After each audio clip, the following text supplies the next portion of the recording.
early last year, I lost $100,000 and I think I bounced back within like 48 hours. Okay, so, all right, tell me, I really want to unpack this. I really want to unpack this. Call me Bucky, lucky that I'm innocent. If I didn't have no morals, I'd be menacing. Welcome back to another episode of Soul Therapy. My name is Sandy, and we have the one and only Jade Le Flay here with us. Thank you for having me, Sandy. Oh my God, what a pleasure. Thank you so much, guys.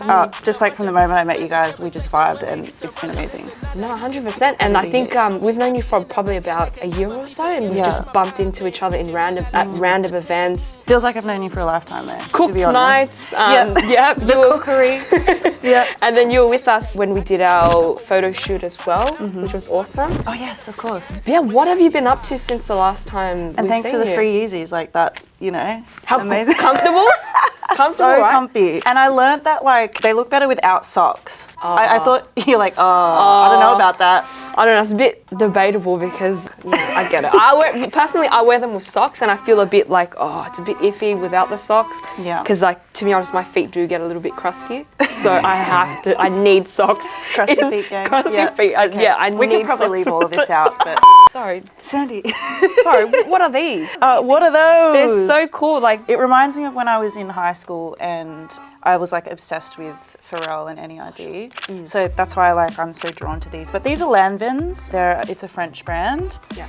You can have a look at them if you like. It's the beige colorway that I really I'm drawn to. It's like basic beige. No, this is awesome. You always need a basic shoe. Would you kill me if I took it and did a shoey out of it or nah? Yes, because they're like $1,600. Oh, okay, yep. And have them back.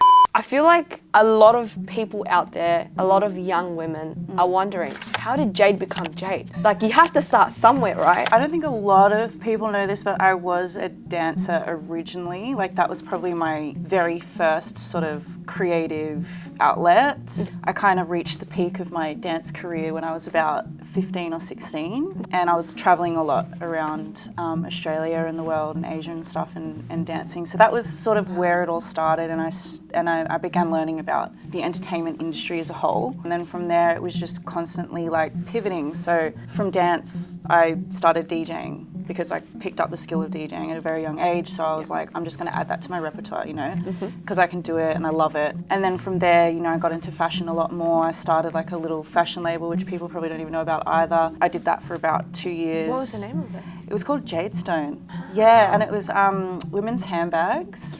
Yeah, and they were leather handbags with a lot of chain details. That's so cool. It was really cool. At that age, I was like, wow, really onto my shit. Wait, so how old, just from a timeline perspective, how old were you when you did? I think I was 21 or 22 or something. Wow. Yeah, so early 20s, I did that. But then my DJing career actually took off, so I didn't have time to really commit to the fashion label. Anyone that owns a fashion label knows that that's a really hard part of the business, is the manufacturing and all that. I was like, well, DJing, all I have to do is take my USBs and my headphones to places and get super drunk and play songs and mix tracks. So naturally that's the direction I went in. And then from there, I guess DJ'd for a whole different bunch of brands. Influencing kind of started to become a bit popular. So I got invited to a lot of PR events and stuff and just met a lot of people and did a lot of networking. So, and then all of that led to now, 33 years later. Wow. ADD things, again, I just kind of do what inspires me at the time. Yeah. So before I was a dancer, I was an athlete, and I was a sprinter. So, but where are you pulling these things? No, but when I was like a child. So I was a sprinter, and I represented Australia at the Pan Pacific Games, and I did the whole the athlete thing. Okay. And then all right, you definitely overachiever. So it's when you do so many things, or you're you can be quite talented at most things, right? If you try hard enough, or you have the natural skill, but it's the dedication and the decision to go all the way with it that I sometimes I lack. Does that make sense? No. I just want to do everything. Why should I box myself into doing one thing? You know? How do you normally pick and choose the projects you do because you have so much on your plate already? Yeah. How do you know what to say no to? And Yeah. you want everything to be a certain way. You know, it has to be always up to standard. You know me better than I know myself. This is the Sandy. vibe I get. This is the vibe I get. But I don't love know. it. Like I'm listening to this, I'm like, go me. That makes me sound like so curated, whereas inside my brain, it's just like a mess. Yeah, like when it comes to working with brands, like for me, it's usually about like who's behind the brand. A lot of it has to do with like how did the relationship spark, and then also just like what the brand stands for. Like brand values are like really important to me. Yeah, are your values aligned? Are these the type of people I see myself working with, and how can I contribute to make sure both parties, I guess, benefit from 100%. the relationship? Can you tell me a little bit about your favorite project that you've worked on in the past, and I guess why it was your favorite project? I would say in the last few years, the podcast was a really big highlight for me. Just for the viewers who haven't found your podcast yet, what's your podcast called? That's a worst way of asking. No, I love it. I love it. Jade, so for those who don't know, what's the name of your podcast? It's called Only with Jade Le Flay. It was kind of like a spin-off on, because like OnlyFans had just come out. Anyway, so... That's a good one. But it's all PG content, obviously. My really good friend and manager at the time, him and I started it. Like there was so much going on in the music scene in Australia that wasn't being like reported on in real time. Yeah. And I just wanted to kind of be that person that was just like, hey, this is kind of what's going on in Australia, and like I want to share it with Australia or the world, really. Yeah, to be honest, like before, you know, we knew that you were going to be a guest, this is my first podcast. So having me interview you was, you know, just a bit intimidating, you know. So well, you make it look so natural and easy, like you're killing it. Oh, I hope so. Hey. So tell me a little bit more about Only with Jade Le Flay. So what were the highlights? What were things that you found a little bit challenging? Everything, all the time. Like obviously you have help from other people, but I had to be the one driving it for the most part. And you know, when you're dealing with like 6-7 different people that are involved with it, you know, just booking the studio, like making sure everything's right, like it's quite a lot to manage. And then the next part would be like actually interviewing people. It is like an art form, and I didn't realize how hard it was until I started doing it. Funnily enough, it was awesome because Spotify picked up the show. Well, Spotify saw the show and they were like, would you come and do a Spotify original with us? So then I signed a deal with them and started doing a podcast with them, and I learnt a lot through that process. As you know, you're my first guest. I need some pointers. Tell me about who your favorite guest was, why were they your favorite guest, and I guess what you gained from it. God, I've had so many amazing guests on. But a highlight for me was definitely on the Spotify podcast, interviewing Saweetie. I don't know if you know Saweetie, but it was just it felt really empowering talking to another woman who's so successful. And we just reminisced over like our favorite type of oysters to eat. And wait, what is your favorite oyster first? Just One, like two, three. Just like Sydney Rocks. Basic bitch oysters. Yeah, there are a lot of guys as well, like Central C, he's obviously awesome. Interviewing him was cool. I think a lot of the success from the show was due to Hefs being the first guest. After each interview session, what do you take away from all of it? That all of our favourite artists are all just like us. They're just all humans and they're just doing cool shit. I don't think I can ever recall a moment where I've actually fangirl.